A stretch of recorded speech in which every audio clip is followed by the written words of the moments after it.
சசிகலாவை சென்னை சிறைக்கு மாற்றுவது தொடர்பாக எந்த கோரிக்கையும் வரவில்லை என பரப்பன அக்ரஹார சிறை தலைமை கண்காணிப்பாளர் தெரிவித்துள்ளார். சென்னையைச் சேர்ந்த வழக்கறிஞர் ராஜவேலாயுதம் என்பவர் சசிகலாவுக்கு சிறையில் கொடுக்கப்பட்டுள்ள சலுகைகள் குறித்து பரப்பன அக்ரஹார சிறைத்துறை டிஐஜிக்கு தகவல் அறியும் உரிமை சட்டத்தின் கீழ் கேட்டிருந்தார். இதற்கு பதிலளித்துள்ள பரப்பன அக்ரஹார சிறை தலைமை கண்காணிப்பாளர் சசிகலாவுக்கு தொலைக்காட்சி பெட்டி தவிர எந்த வசதியும் செய்யப்படவில்லை என கூறியுள்ளார்.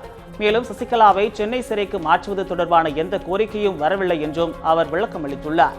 அதிமுக துணை பொதுச் செயலாளர் டிடிவி தினகரன் சுமார் 4 மணி நேரம் சந்தித்து பேச அனுமதி அளித்துள்ளதாக கூறப்பட்ட தகவலையும் அவர் மறுத்துள்ளார். சசிகலாவை டிடிவி தினகரன் சுமார் 40 நிமிடங்கள் மட்டுமே சந்தித்து பேசியதாக பரப்பன அக்ரஹார சிறைத்துறை தலைமை கண்காணிப்பாளர் தெரிவித்துள்ளார். இந்த தகவல்கள் அறியும் உரிமை சட்டத்தின் கீழ் கொடுக்கப்பட்டுள்ளதாக வழக்கறிஞர் ராஜவேலாயுதம் தெரிவித்துள்ளார். டிடிவி தினகரன் அவர்கள் சசிகலா அவர்களை சந்திக்க 4 மணி நேரம் ஒதுக்கப்பட்டுள்ளதாக தொலைபேசி வாயிலாக ஏற்கனவே என கேட்ட கேள்விகளுக்கு அவ்வாறு நேரம் வழங்கப்படவில்லை, அரை மணி நேரம் மட்டுமே வழங்கப்பட்டுள்ளது என்று எழுத்துப்பூர்வமாக இன்று தகவல் உரிமை சட்டத்தின் கீழ் பதிலளித்துள்ளார்.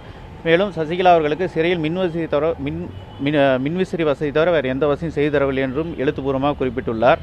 மேலும் பரப்பன அக்ரஹார சிறையிலிருந்து சென்னை மத்திய சிறைக்கு மாற்றம் செய்ய வேண்டி எந்த விண்ணப்பமும் தனக்கு வரவில்லை என்று தொலைபேசி வாயிலாக தெரிவித்தார். அதையும் உறுதி செய்து தகவல் அறியும் உரிமை சட்டத்தில் பதிலளித்துள்ளார்.